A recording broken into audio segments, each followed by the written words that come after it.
Good day. Warm welcome to our dear and distinguished guests. Welcome to Sarajevo. Welcome to Bosnia and Herzegovina. I express our appreciation to Madam President of European Commission, von der Leyen, for her support, for her understanding, which is vital for also economic stability of our country, but above all when it comes to the accession path. It is with great respect that I would like to highlight the role of the Republic of Croatia, its Prime Minister, Mr. Plenković.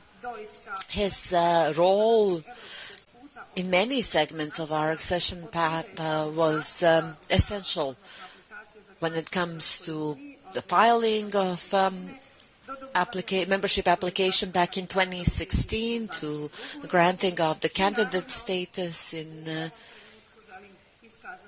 last year, and I would like to express our strong belief and conviction that we will enjoy support from Croatia also when it comes to the opening of negotiations, not just Croatia, but also Prime Minister Plenković himself. I would also like to thank and welcome the Prime Minister of the Kingdom of the Netherlands, Mr. Rutte. We are really grateful for your support so far provided in building the institutions of Bosnia and Herzegovina. Thank you for everything for your support in everything we've been doing on the accession path. Apart from the welcome, I do expect support of your respective countries at the crucial times for Bosnia and Herzegovina, and I believe that we will have that same support come March. With the high delegation, had a number of meetings today.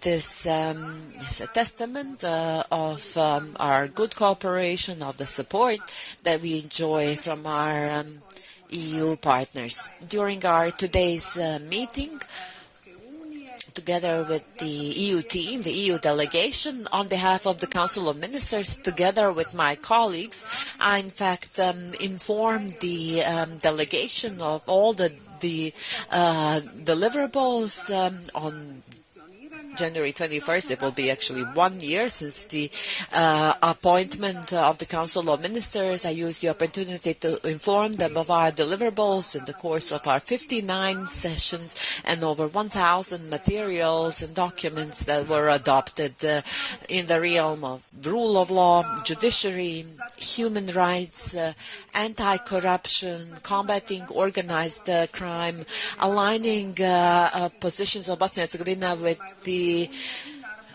foreign and security policy of the EU. This has been also well noted in the Commission's report. Bosnia and Herzegovina had a rate of 100% alignment in foreign policy with the foreign security policy of the EU. As I've already stated, we remain committed to deliver on 8+1 conditions and also 14 key priorities. Everything that has been done, that has been recognized as our effort and work is the result of a political dialogue, of a compromise, of an understanding, and these are the underlying principles in the work of the Council of Ministers.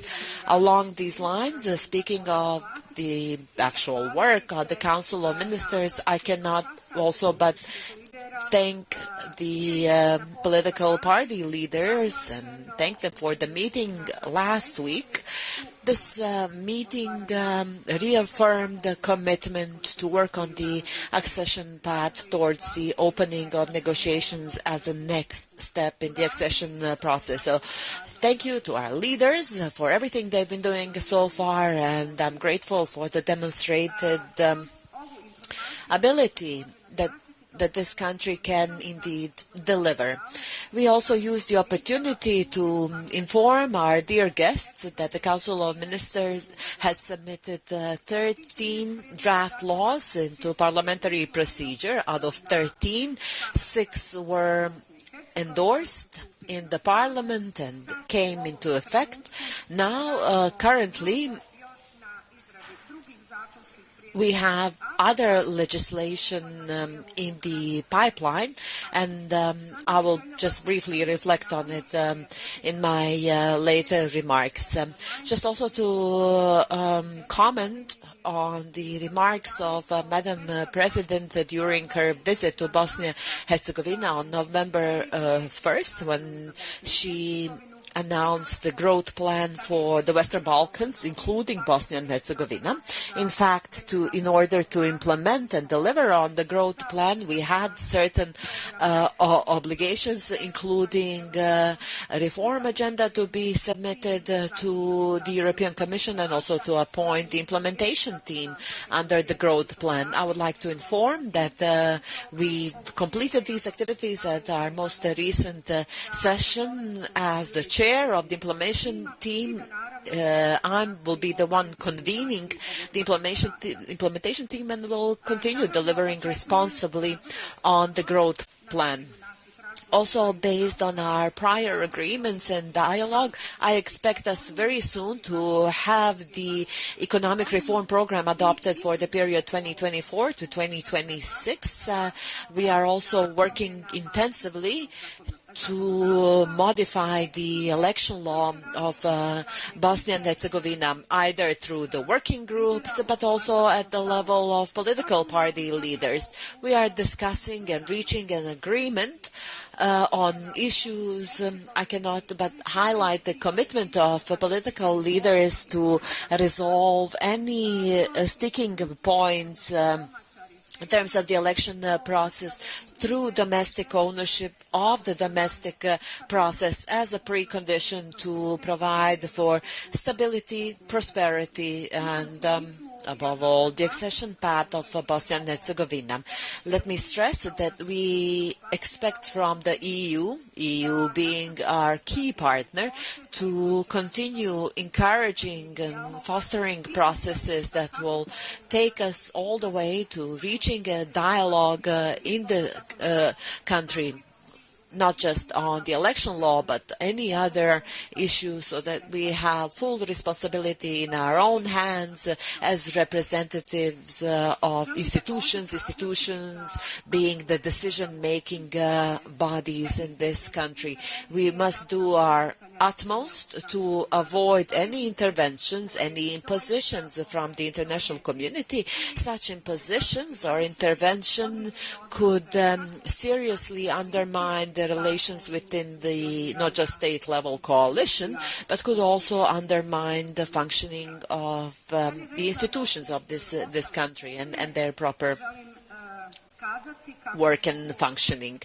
On other points, let me just also note that we are currently focused on the budget, national budget adoption for 2024. We just had the meeting of the council. I have a fiscal council meeting at 1400 hours. The idea is to adopt the global fiscal framework and to have the framework budget designed. Soon thereafter, we should have the draft national budget for the current year. Needless to say, this is a basic precondition for the normal functioning of institutions, but also for deliverables in reform processes. In addition to the budget, let me also highlight other activities, other engagements, the result of our obligations in the accession path. We also adopted the anti-money laundering law, law countering financing of terrorism. It was endorsed in the House of Representatives. The next session should be reviewed by the House of Peoples, and hopefully it will be adopted in full, thus meeting yet another condition under 8 1+1. We are also working on the law and border control, law and courts, which is for the most part agreed. It just takes a little bit of political will.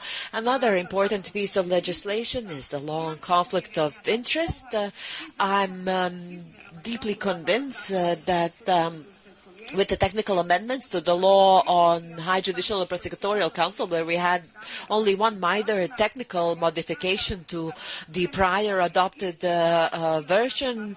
In the times ahead of us, the Parliamentary Assembly, and we do have an exceptional cooperation with the Parliamentary Assembly, whatever is endorsed by the Council of Ministers, members of the Collegium of the Parliament, stand ready to schedule urgent sessions of both houses so that we deliver on the conditions and demonstrate our responsibility. Finally, let me just note that all of this combines, gives optimism and strength to me, and I firmly believe that in the time ahead, by March, the Council of Sessions will have the exact date to open the negotiations as a result of merit, as a result of our deliverables. The accession path is by no means an easy one, but through a dialogue, through our commitment, through our dedication towards delivering on the most important strategic foreign policy objective, will have a positive outcome. Thank you to our dear friends, our dear guests. Future of this country is solely dependent on our capacities, our dedication, our responsibility to further this cooperation and to seek a sustainable and viable solution, above all for the sake of us here in Bosnia and Herzegovina, but also for the sake of meeting the conditionalities in the accession path. I'm proud and I'm pleased to have a chance and privilege to work together with my colleagues on such an important and responsible path to work towards accession for the benefit of all our citizens and for the benefit of our homeland, Bosnia and Herzegovina.